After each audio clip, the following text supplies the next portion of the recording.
Hello, we are back with day number 3 of A Chair for My Mother, written by Vera B. Williams. Now, do you remember what happened in the story? What is it? Let me see. If I look at the front of this book, I see a little girl on one side of a door. And on the other side, I see another girl. Maybe it's her mom. Maybe it's a friend she might know. That's right. It's a diner.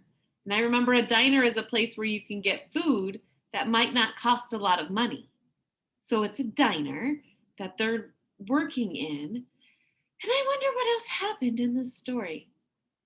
Tell someone at your house if you can remember. Great. Let's see if we can get started with our reading today.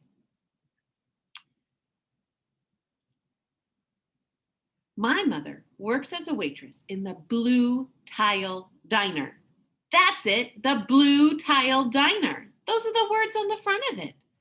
After school sometimes, I go to meet her there.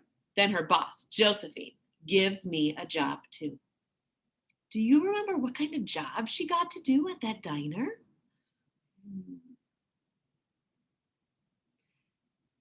Wash the salt and peppers and fill the ketchups.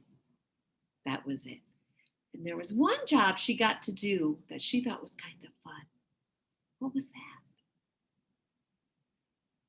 One time, she peeled all the onions for the onion soup. When I finished, Josephine says, "Good work, honey," and pays me. And every time I put half of my money into the jar. Now remember that jar. Why are they putting money into that jar? What are they trying to do? What do you think? Nice thinking. All right, let's see. Here's our word diner. Do you remember what that is? It's a type of a restaurant where food doesn't cost a lot of money. And when we say food, this helps us remember that we eat it. It doesn't cost a lot of money. It takes a long time to fill a jar this big. Every day when my mother comes home from work, I take down the jar. My mama empties her change from her tips out of her purse for me to count. Then we push all the coins into the jar. Sometimes my mama is laughing when she comes home. Sometimes she feels so tired and falls asleep while I'm counting the money into piles. Some days she has a lot of tips. What's the opposite? If some days she has a lot, some days she only has a little, yeah.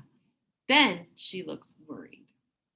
But each evening, every single shiny coin goes into that jar. We sit in the kitchen to count the tips. Usually Grandma sits with us too.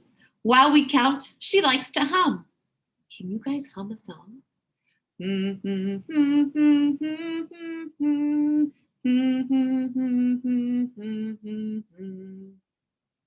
Twinkle, twinkle. Often, she has money in her old leather wallet for us. Whenever she gets a good bargain, there's our word bargain. Do you remember what that is?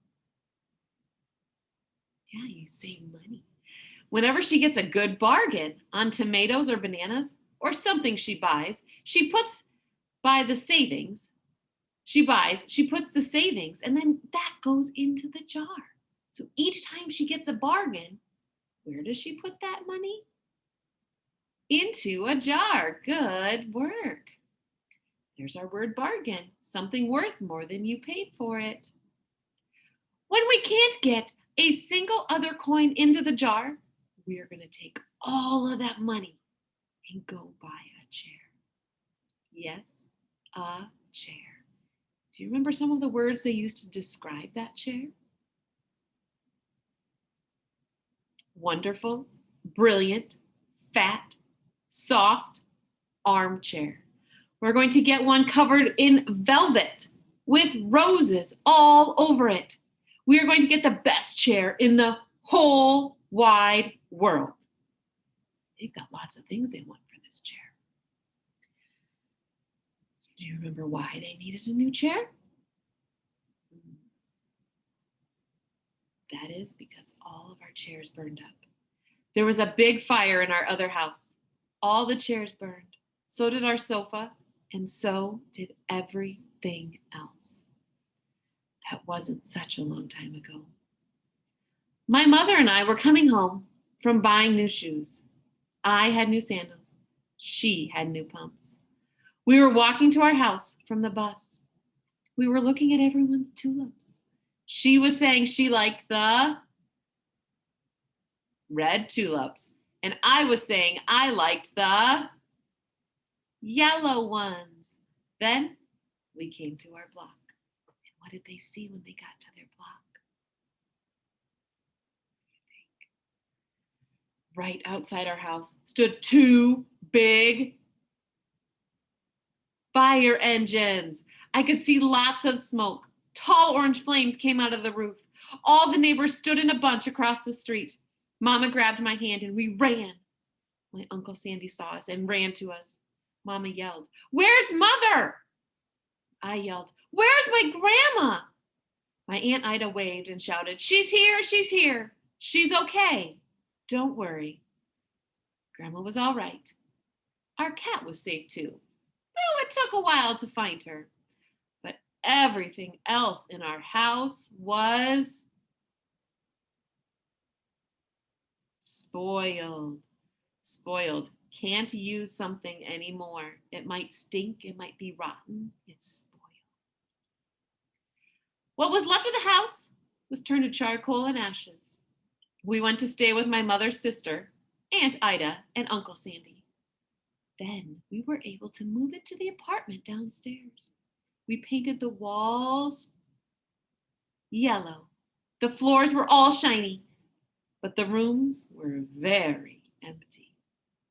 The first day we moved in, the neighbors brought pizza and cake and ice cream. I wonder why they did all that. Why did the neighbors bring all those things? Do you remember what else the neighbors brought? Family across the street brought a table and 3 kitchen chairs. The very old man next door gave us a bed from when his children were little. My other grandpa brought us his beautiful rug. My mother's other sister, Sally, had made us red and white curtains. Mama's boss, Josephine, brought pots and pans, silverware and dishes. My cousin brought us her own stuffed bear. Everyone clapped when my grandma made a speech. "You are all the kindest people," she said, "and we thank you very much. It's lucky we're young and we can start again." So that was the past. That happened a year ago. Last year, but they still have no sofa and no big chairs. Now, why are they wanting a big chair so bad? What do you think? Yeah, when Mama comes home from work, her feet hurt. There's no good place for her to take a load off her feet, she says. When Grandma wants to sit back and hum and cut up potatoes, she has to get as comfortable as she can on a hard kitchen chair. So that is how come Mama brought home the biggest jar she could find at the diner, and all the coins started to go into the jar. Now, remember we talked about why Mama had to bring home the biggest jar. Why couldn't she bring home a tiny one? Yeah, because that big jar, you were able to put more into it. More money would go in. Now take a look. The jar is too heavy for me to lift down. Uncle Sandy gave me a quarter. He had to boost me up so I could put it in. What happens on this page? What did they get to do? Yeah. After supper, Mama and Grandma and I stood in front of the jar. "Well, I never would have believed it, but I guess it's full," Mama said. My mother brought home little paper wrappers for the nickels and dimes and quarters. I counted them all out and wrapped them up. On my mother's day off, we took all the coins to the bank. The bank exchanged them for $10 bills. Then we took the bus downtown to shop for our chair. Here's the word exchange. Give one thing for another. So that Rosa, her mother and grandmother, took in the coins and exchanged them for the dollar bills. So they were able to go to the store. Now, what was happening on this page? They went shopping.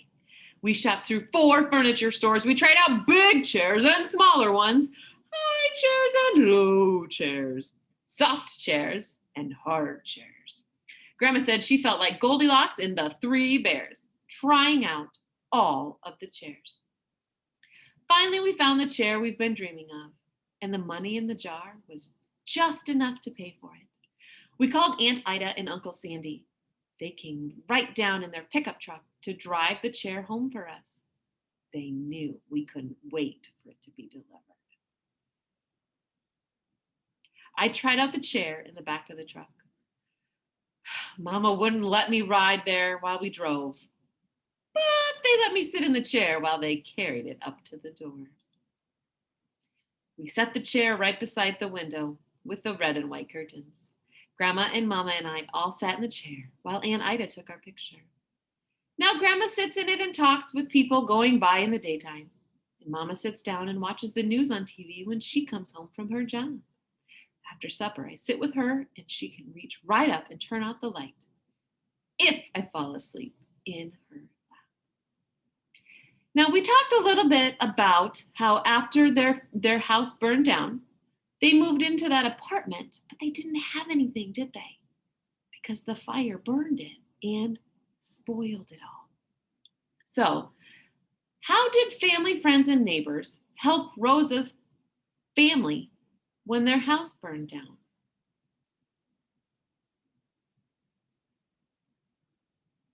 Yeah, they brought over things from their house that they might not have needed anymore. A little girl brought Rosa a new teddy bear. The neighbors brought over a table and 3 chairs for them to sit on. Her grandpa had given them a rug. How do you think they felt about the help? How did Rosa and her mother and grandmother feel about having that help? It was very thoughtful of them to do that. All right, friends, that was day number 3. I can't wait to read it for one more time. Day number 4 coming tomorrow. I hope you enjoyed it.